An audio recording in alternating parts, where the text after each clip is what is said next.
আসসালামু আলাইকুম, আমি ডাক্তার সুজান সরকার। আমার পাশে আছেন মনোয়ার মামা। আমরা এখন একটি এলাকাতে এসেছি। এলাকাটার নাম হচ্ছে ভারোড়া বাজার, ভারোড়া এলাকা। এটা হলো বিরলদা বাজার থেকে মায়াপাড়া, মায়াপাড়া থেকে ভারোড়া। তো আমরা এই জায়গাতে বিভিন্ন খেজুর গাছ দেখছি। তো খেজুর গাছের রস যে যে হাঁড়িতে সংগ্রহ করা হয়েছে, সেখানে কিন্তু ছাকনা নয়, কোনো কিছু নয়, বিভিন্ন পাখি ধরে খাওয়া দাওয়া করছে। সে সম্পর্কে মামা কিছু কথা বলতে চান, শোনা যাক সেই মামার কথাগুলো। হ্যাঁ, আসসালামু আলাইকুম। দেখেন, খেয়াল করেন, এখানে হাঁড়ি দেওয়া হয়েছে, রসের হাঁড়ি, কিন্তু ছাঁকনি দেওয়া হয় না। এখানে নিপা ভাইরাস করার প্রচণ্ড সম্ভাবনা আছে।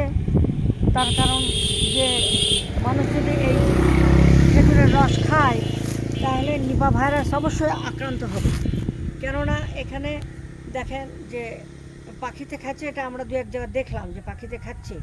আর বাদুড় যখন খাবে তখনই এটা নিপা ভাইরাস অ্যাটাক করবে। এই জন্য এটা হচ্ছে, আমি দৃষ্টি আকর্ষণ করছি যে যারা এই গাছ লাগিয়েছেন বা যারা হচ্ছে এই তত্ত্বাবধানে আছে এলাকায়, তারা যেন ছাঁকনির একটা ব্যবস্থা করলে প্রচণ্ড ভালো হয়। এখানেও ছাঁকনি লাগানি, জি জি, এখানেও ছাঁকনি লাগানি, এখানে আবার মাছিতে খাচ্ছে রস। এই কারণে বিভিন্ন মানুষের অসুখ দেখা দেয়। এখানে এই খেজুর রস থেকেই খেজুর হচ্ছে। আমরা তো ওই ভিডিও দেখিয়েছি যে খেজুরের রস কীভাবে হচ্ছে, সুন্দর করে জাল দেওয়া হচ্ছে, জাল দেওয়ার পরে গুড় তৈরি হচ্ছে। হ্যাঁ, সরাসরি হিন্দু পরিবারটা দেখলাম, এখানে কোনো কেমিক্যাল তারা ইউজ করছে না। হ্যাঁ, তো আর কি বলবো, কিছু বলবো না, কি নাম তুমি বলো।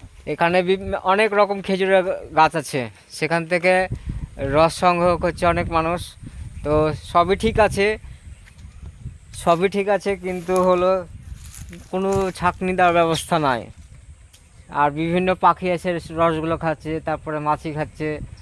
আর এইসব খেলে তো মানুষের জন্য অনেক ক্ষতি।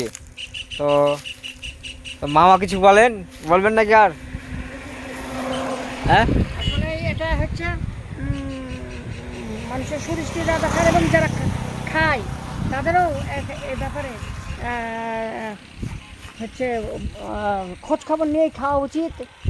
আমাদের শহরে এরকম ওই জারে করে বিক্রি করতে যায়, খাওয়ার সময় একটু খোঁজ খবর নিয়ে খাবেন অবশ্যই, নাতে কিন্তু নিপা ভাইরাস অ্যাটাক করবে। আর নিপা ভাইরাস খুব মারাত্মক। নিপা ভাইরাসে অনেক সময় দেখা যায় যে মানুষ মৃত্যুবরণও করে। তো এখানে আমরা প্রকাশ্য ওইভাবে বলতে পারছি না, কেননা অনেক মানুষ এখানে আমাদের দিকে তাকাতাকি করছে, যেহেতু তারা একটা অন্যায় করছে, এই জন্যে হয়তো তাকাতাকি করছে। তো এই জন্য আমরা একটু থেমে থেমে বলছি, যে মানুষ যখন চলে যাচ্ছে তখনকার বলছি, কেননা এখানে ওই মানুষগুলো সত্যি কাজটা খুব খারাপ কাজ করছে। কেননা এই নিপা ভাইরাস খুবই ডেঞ্জারাস, খুব সংক্রামক। এই জন্য আপনারা অবশ্যই খোঁজখবর নিয়ে করবেন। ইনশাআল্লাহ নেক্সট ভিডিওতে দেখা হবে। তো পরিশেষে একটি কথা বলতে চাই যে রস খেজুরের রস দেখে শুনে খাওয়া ভালো, আবার খেজুরের গুঁড়ো তো হয় এখান থেকে। তো সব কিছু দেখে শুনে খাওয়া ভালো। তো আজকে ভিডিওটা এটাই। তো ইনশাআল্লাহ আল্লাহ ভরসা দেখা হবে। আল্লাহ হাফেজ।